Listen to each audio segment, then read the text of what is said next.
ఈ దూత ఆలోచించి ఈ రెండు చేతులు ఆమె చెంపల కింద ఉంచి ఆమె కన్నుల నుండి కారుతున్న కన్నీటి బిందువులు ఈ చేతిలో అలా పట్టుకొని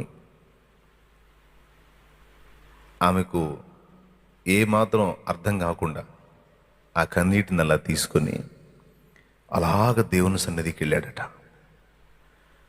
అలాగ దేవుని సన్నిధికి వెళ్తే అల్లంత దూరంలో ఆ దూత ఉండగానే శబాష్ అన్నాడట దేవుడు.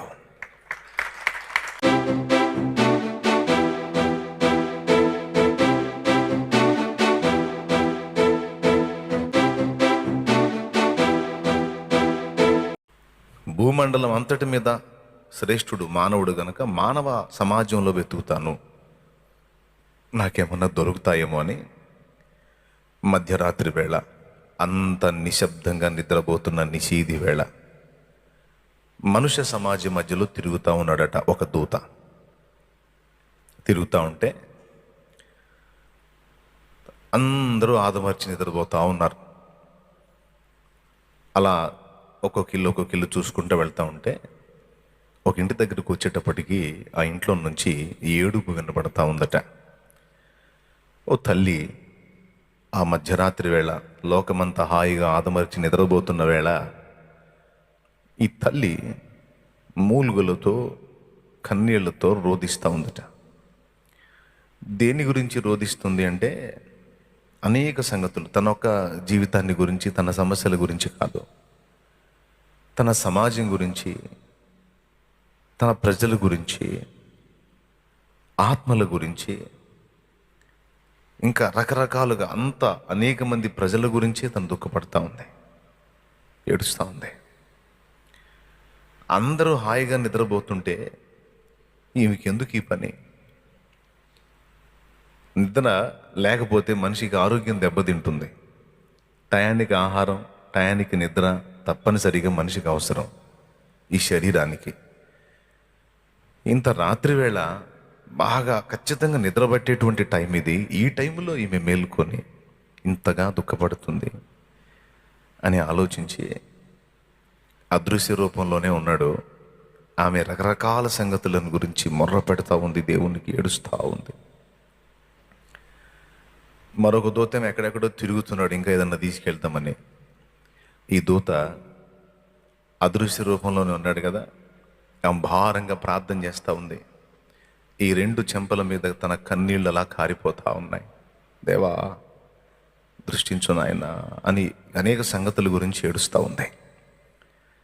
అందులో తన స్వార్థం లేదు, సాటి మనుషుల కొరకు ప్రార్థన చేస్తూ ఉంది.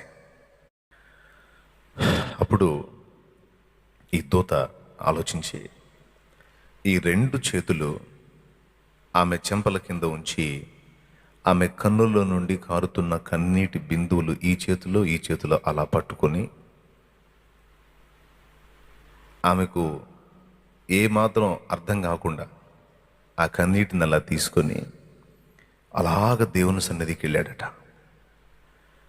అలాగ దేవుని సన్నిధికి వెళ్తే అల్లంత దూరంలో ఆ దూత ఉండగానే శబాష్ అన్నాడట దేవుడు. దేవునికి స్తోత్రం కలుగును గాక.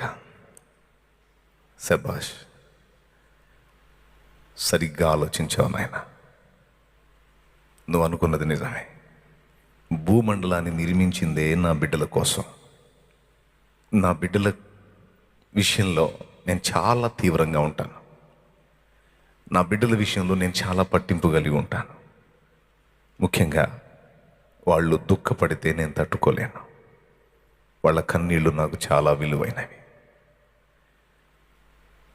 వాళ్ళ కన్నీళ్ళు నాకు చాలా విలువైనవి కనుక నా బిడ్డ ఎందు నిమిత్తం దుఃఖపడుతుందో, ఏమేమి సంగతులు అడిగిందో ఆ సంగతులకన్నిటికీ జవాబు చెప్పడానికి నిన్నే నియమిస్తుందని వెళ్ళి ప్రకటించు, జవాబు చెప్పమన్నాడట.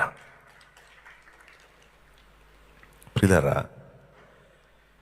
ఇది జస్ట్ ఒక ఉపమాన కథ అనుకోకండి. 2 వచనాల ఆధారంగా భక్తులు ఈ స్టోరీ చెప్పారు. ఒకటి 56వ కీర్తన 8వ వచనం అయితే, 56వ కీర్తన 8వ వచనం, నా కన్నీళ్లు నీ బుడ్డిలో నుంచబడి ఉన్నవి అన్న మాట. రెండవది ప్రకటన గ్రంథం 8వ అధ్యాయం. ప్రకటన గ్రంథం 8వ అధ్యాయంలో చాలా క్లియర్గా రాసి ఉంటుంది, పరిశుద్ధుల ప్రార్థనలు దేవుని సన్నిధికి కొనిపోబడినవి అనేటువంటి విషయం. ఒక్కసారి మీరు బైబిల్ ఉంటే ప్రకటన గ్రంథము 8:4 ఒక్కసారి చూడండి. అప్పుడు ఆ ధూప ద్రవ్యముల పొగ పరిశుద్ధుల ప్రార్థనలతో కలిసి దూత చేతిలో నుండి పైకి లేచి దేవుని సన్నిధిని చేరెను. ఆ దూత ధూపార్తిని తీసుకుని బలిపీఠము పైన నిప్పులతో దానిని నింపి భూమి మీద పడవేయగా ఉరుములు, ధ్వనులు, మెరుపులు, భూకంపమును కలిగను. దూత చేతిలో నుండి లేచి, ఆ ధూపద్రవ్యముల పొగ దూత చేతిలో నుండి లేచి, అక్కడ ధూపద్రవ్యములు పరిశుద్ధుల ప్రార్థనలతో కలిపి దేవుని సన్నిధికి పంపడం జరిగింది. సో ఈ 2 వచనాలను బట్టి దేవుని సన్నిధికి మన ప్రార్థనలు దూతలు కొనిపోతారు అన్నది మనం గుర్తించవచ్చు. అంతేకాకుండా మన కన్నీళ్ళు దేవుడు సీరియస్గా తీసుకుంటాడు, పట్టించుకుంటాడు, వాటిని గుర్తు రాసుకుంటాడు, అంతేకాదు దాచుకుంటాడు అనేది కూడా నిజమే, లేఖన సత్యమే, అబద్ధం కాదు. ఆయనకి మనం ఏడిస్తే కొంచెం బాధ. కాబట్టి మనం చేసినటువంటి భారభరితమైన ప్రార్థన, మనం కార్చిన కన్నీరు దేవుని సన్నిధిలో జ్ఞాపకార్థంగా ఉన్నాయి. వాటిని మర్చిపోయి పట్టించుకోకుండా ఉండటానికి ఆయన అన్యాయస్తుడైన దేవుడు కాడు. ఖచ్చితంగా ఆయన న్యాయం చూపుతాడు, మన విజ్ఞాపనకు నిశ్చయంగా జవాబిస్తాడు. అది ఈ ఒక్క సంగతి గురించే కాదు, మనం చేసేటువంటి ప్రార్థన విజ్ఞాపనలు మనకు క్షేమకరమైనవై ఆయన చిత్తానుసారమైనవైతే తప్పకుండా నెరవేరుస్తాడు. మనం ప్రార్థించినప్పుడు ఒక నెలకి వెళ్ళిద్దా, ఒక సంవత్సరానికి వెళ్ళిద్దా, లేకపోతే ఒక రోజు పట్టిద్దా అని ఎప్పుడు అనుకోవద్దు. మన మోకాళ్ళుని ప్రార్థన చేసిన తక్షణమే దేవుని సన్నిధిని వినబడిద్ది. అపోస్తల కార్యం 10వ అధ్యాయం కూడా మీరు చూడగలిగితే, కొర్నేలి నీ ప్రార్థనలను నీ ధర్మకార్యములు, అపోస్తల కార్యములు 10వ అధ్యాయము 4వ వచనం నుంచి దూత ప్రత్యక్షమై కొర్నేలితో మాట్లాడుతున్నాడు. ఇంచుమించు పగలు 3 గంటల వేళ. అతడు దూత వైపు తేరి చూచి భయపడి ప్రభువా ఏమని అడిగాను. అందుకు దూత, నీ ప్రార్థనలను నీ ధర్మ కార్యములను దేవుని సన్నిధికి జ్ఞాపకార్థముగా చేరినవి. అద్దుగో, నీ ప్రార్థనలను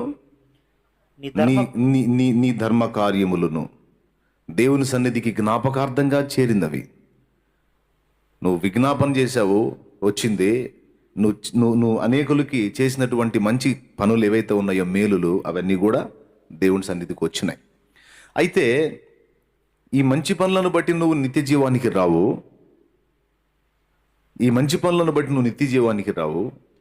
నీవు నిత్య జీవానికి రావాలి అంటే కొన్ని సంగతులు నువ్వు వినాలి, కొన్ని మాటలు నువ్వు వినాలి, వాటిని విశ్వసించాలి.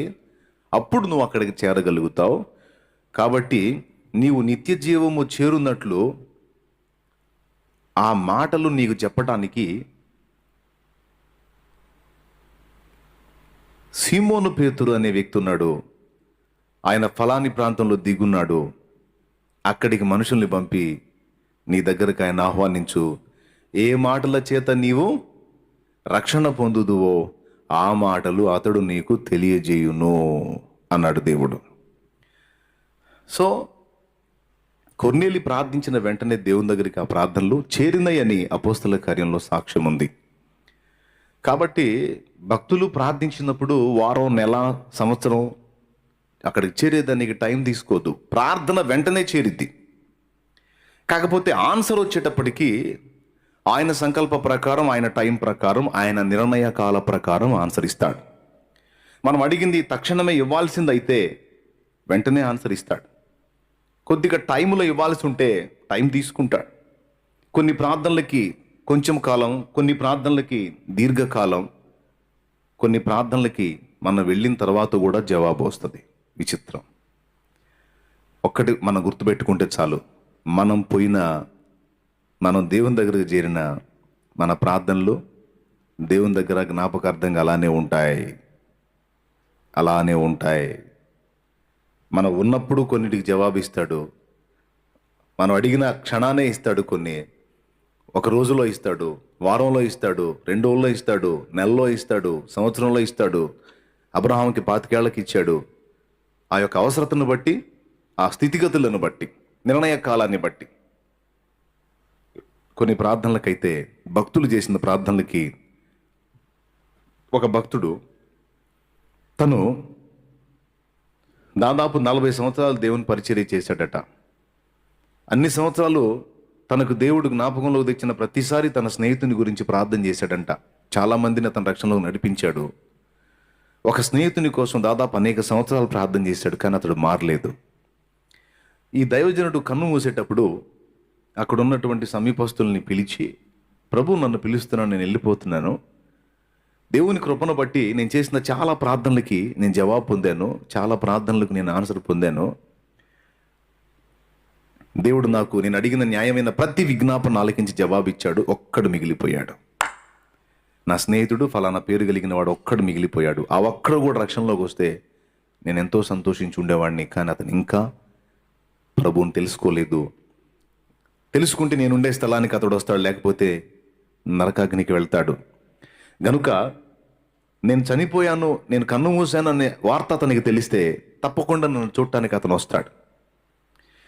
ఒకవేళ అతను దూరంలో ఉన్నాడు, నా బాడీని చూడటానికి అతనికి టైం దొరకకపోతే కనీసం నా సమాధి చూడటానికైనా అతను వస్తాడు.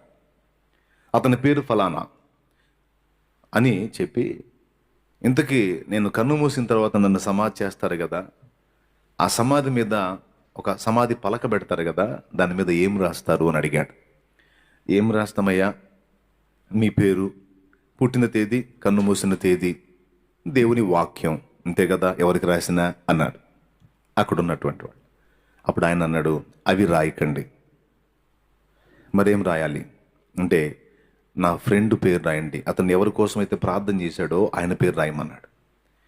ఈ పేరు కలిగిన వ్యక్తి కోసం ఈ సమాధిలో నిద్రించుచున్నటువంటి ఈ వ్యక్తి ఇన్ని సంవత్సరములు ప్రార్థించాడు.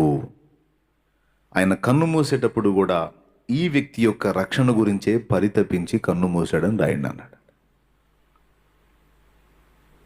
చూడండి ఎంత వీరుడో. తన ప్రార్థనలకు ప్రభు తప్పక జవాబిస్తాడు అని అతను నమ్మాడు. చివరిలో కూడా తన పోరాట పటిమ చూడండి. పోతా కూడా ఒక ఆత్మని గెలుచుకొని ప్రభువుకి అప్పజెప్పాలనే అతని తృష్ణ. ఇంకా వేరేదేం ఆలోచించాలా, వేరే అప్పగింతలు ఏం పట్టించుకోలే. అన్ని ఆన్సర్ పొందే కానీ ఒక్కడు మిగిలిపోయాడు, అతడు కూడా రక్షింపబడితే నాకు అంతే చాలు అనుకొని తన అవసాన దశలో చివరి స్థితిలో ఈ మాట చెప్పి కన్ను మూశాడు. ఆయన చెప్పినట్టు వాళ్ళు చేశారు. ఆయన అన్న ప్రకారం నిజంగానే అతను డెడ్ బాడీ చూడటానికైతే స్పాట్లో రాలేకపోయినాడు, కానీ స్నేహితుడు కొద్ది దినాల తర్వాత అతని సమాధి చూడటానికి వచ్చాడు. అతన్ని ఎక్కడుంచారు అని అడిగాడు. ఫలానా ప్రదేశంలో ఉంచాము అన్నారు. ఓకే, నేను వెళ్ళి అతన్ని చూడాలి, ఆ సమాధి చూడాలని అడిగితే అతను తీసుకెళ్ళారు. అడిగిన ఇతని పేరు వాళ్ళకి చెప్పలేదు. ఆ సమాధి దగ్గరికి వెళ్ళాడు. సమాధి దగ్గరికి వెళ్తే సమాధి మీద కన్ను మూసినటువంటి దైవజనుని పేరు లేదు, సమాధి చూడటానికి వచ్చిన ఇతని పేరు కనపడింది. ఆశ్చర్యపోయి, ఇదేంటి నా పేరు రాసిందంటే, మీ పేరు ఇదేనా? అవును, నా పేరే అని మిగిలిందంతా చదివాడు. మిగిలిందంతా చదివిన తర్వాత అతని హృదయం కదిలిపోయింది. స్నేహితుడా, నా కోసం ఇన్ని దినాలుగా ప్రార్థించావా, అయ్యో అని అక్కడే పడి ఏడ్చి. ఎందుకంటే కన్ను మూసేటప్పుడు కుటుంబాన్ని గుర్తు చేసుకుంటారు, రకరకాల విషయాలు గుర్తు చేసుకుంటారు, లేకపోతే బాధని, శరీరం పడేటువంటి యాతనను బట్టి ఏమీ పట్టించుకోరు, లేకపోతే ఏదో దేవుడి దగ్గరికి వెళ్తున్నాను కనుక ఆ ధ్యాసలో ఉంటారు.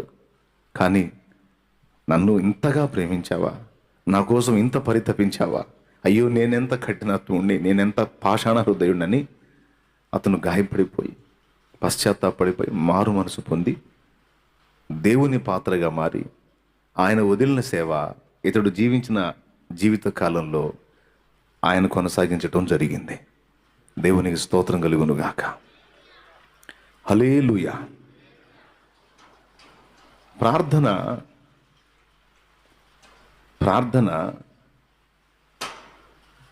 చచ్చిపోదు. ప్రార్థించినటువంటి వ్యక్తి కన్ను మూస్తాడేమో, కానీ అతడు చేసిన ప్రార్థనకు చావు లేదు. అది ఖచ్చితంగా జవాబు పొంది తీరుతుంది. అలాగే కొన్ని ప్రార్థనలకు తక్షణమే జవాబు రావచ్చు, కొన్నిటికి కొద్దిగా ఒక 2 days 3 days టైం తీసుకోవచ్చు. కొన్ని ప్రార్థనలకు వారం పట్టొచ్చు, కొన్ని ప్రార్థనలకు నెల పట్టొచ్చు, కొన్ని ప్రార్థనలకు 3 నెలలు పట్టొచ్చు, కొన్నిటికి 6 నెలలు, కొన్నిటికి సంవత్సరం, కొన్నిటికి అనేక సంవత్సరాలు. కొన్ని ప్రార్థనలకు మనం కన్ను మూసిన తర్వాత కూడా ఆన్సర్ రావచ్చు. విచిత్రం ఏంటంటే కొన్నిసార్లు ప్రార్థన చేసి మనం మర్చిపోతాం, కానీ మనం చేసిన ప్రార్థనలు దేవుడు మర్చిపోడు, గుర్తు రాసి పెట్టుకుంటాడు.